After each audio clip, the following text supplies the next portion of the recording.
All right, today we are going to take a look at how to use your TI-30X calculator. This is the recommended calculator from our school. Some of you might have something slightly different, and that's okay. It just will be a little bit different. I also put a tutorial up on how to use your Chromebook calculator.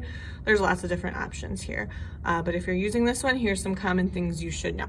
Okay, so the main things, obviously, besides our basic operations, okay, we will be using squared, we'll be using raising to a different power, we might use pi, and then we're also going to use square root. So those are the main things I'm going to focus on right now.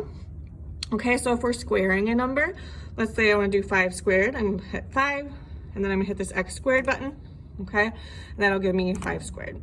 Another way that I can do that, if I don't want to hit x squared, is I can do 5, and then this little button right here that looks like an upside down V, if I do that to the second power, that's also going to give me the same number.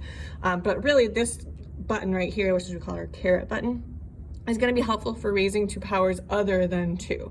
So if I want to do 5 raised to the third power, so 5 cubed, I'm going to get 125.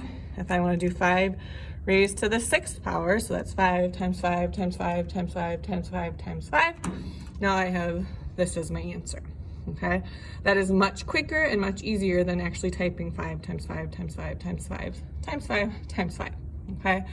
And it will go up as much as it can before it runs out of space. Another thing that you'll want to know how to use is the square root, okay? So if you're, let's say, finding the square root of a number, I'm gonna hit the second button, so that button at the top, then I'm gonna hit the x squared button, okay? And then let's say I'm finding the square root of, let's say 49, close my parentheses, and that will give me 7, okay? And that's gonna be really helpful.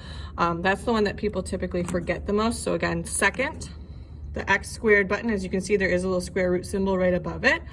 And let's do a square root of 100. And that's gonna give me 10. One other important thing on this one that some people forget is if you're doing, let's say, like 5 plus -4, you have to press this button down here, this little negative sign in the bottom corner. It will not work if you do 5 minus -4. It's gonna give you a weird syntax error because a minus sign is different than a negative sign in the calculator. Okay, so again, if you're doing 5 times a negative number, you want to hit the negative sign 4. Okay, and those are the main functions that you're going to need this year in your calculator.